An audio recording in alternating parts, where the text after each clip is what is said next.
Good morning and welcome to today's Almost Daily Devotional. We are going to read in Exodus chapter 16. We're starting with the second verse, and it goes like this.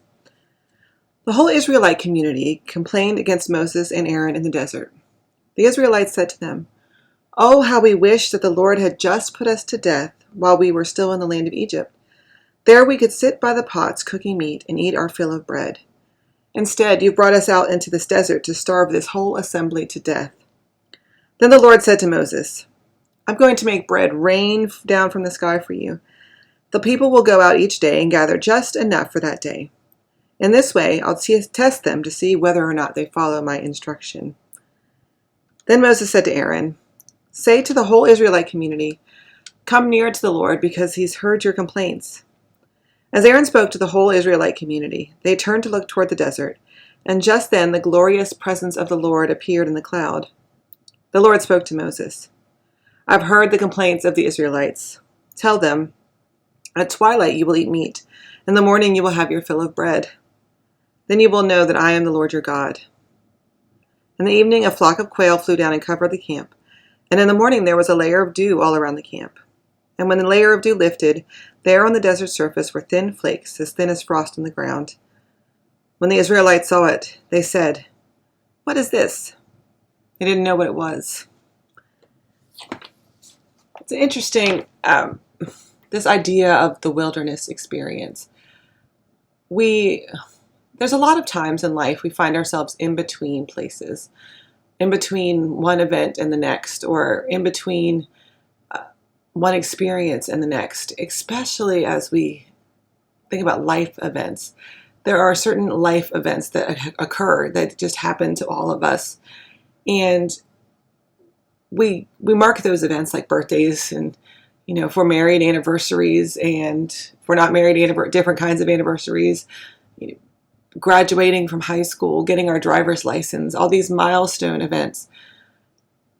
And the truth, and we use those to mark our lives, which makes sense. But the truth is, most of the time is spent in between. Your birthday comes once a year, so you've got 364 days in between those events. Or, we get our driver's license once, and then it's done. And so that's no longer a milestone we look forward to or can anticipate. And when we stand at the beginning of that transition, when we're standing in the midst of that in-between space, there's lots of things that go on in our heads.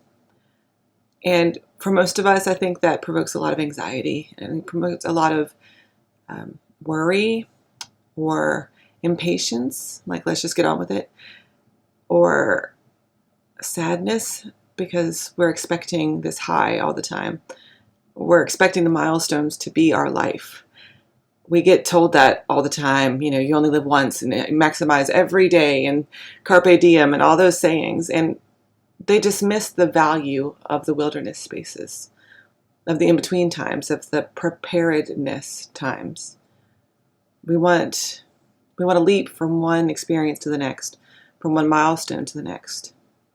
And when we do that, we miss God, because we start to think that the milestones are the moments, are the most important moments, are the only moments of life. But God is in the wilderness. God shows up for us most often in the in-between places when we're ready and open and available to receive God, to see the manna as a blessing instead of just a weird dew on the ground, to see the quail flying overhead as a clear sign from God instead of just another day, another activity. And so what if seizing the day looked more like appreciating the day for what it is, appreciating the time for the value that it brings us, and the way that we see God at work in the mundane and the everyday?